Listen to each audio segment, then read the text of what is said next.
মুম্বাইয়ে এসে যদি মুম্বাইয়ের ফেমাস বড়া পাও না ট্রাই করা হতো তাহলে কিন্তু মুম্বাইয়ে আসাটাই ইনকমপ্লিট থেকে যেত। তাই আজকের ভিডিওতে আমি তোমাদের সাথে শেয়ার করব মুম্বাইয়ের ফেমাস বড়া পাও ট্রাই করার এক্সপিরিয়েন্স, তাও আবার এত সুন্দর একটা ভিউয়ের সাথে। মুম্বাইয়ে বড়া পাওয়ের অপশন তোমরা অনেক পেয়ে যাবে, মানে এখানের অলিতে গলিতে এই জিনিসটা পাওয়া যায়। কিন্তু ওয়ান অফ দ্য বেস্ট আর ফেমাস যখন সার্চ করলাম তখন গুগল থেকে জানতে পারলাম মুম্বাইয়ের দাদার ওয়েস্টে লোকেটেড অশোক বড়া পাওয়ের নাম।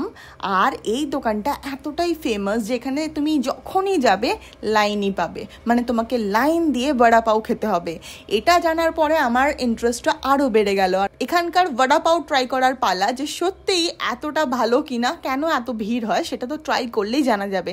তাই লেট না করে লাইন আসার সাথে সাথেই 30 টাকা দিয়ে কিনে নিলাম একটা বড়া পাও। আর এই ফেমাস বড়া পাওটা ট্রাই করার সময় এসে গেছিলো, কিন্তু না, এখনই না, কারণ এই বড়া পাওটা আমি খাবো একটা সুন্দর সানসেটের ভিউয়ের সাথে।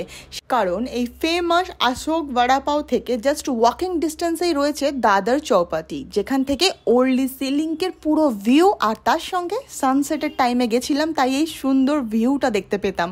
তাই লেট না করে তাড়াতাড়ি চলে গেছিলাম বিচের দিকে।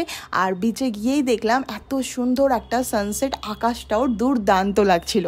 আর এই সুন্দর সানসেট দেখতে দেখতে কামড় বসালাম এই বড়া পাওতে। আর সত্যি কথা বলতে এই বড়া পাওটা খেতে এতটাই দুর্দান্ত ছিল যে আমি অন্য যে কোনো বড়া পাওয়ের টেস্ট ভুলে যেতে পারি।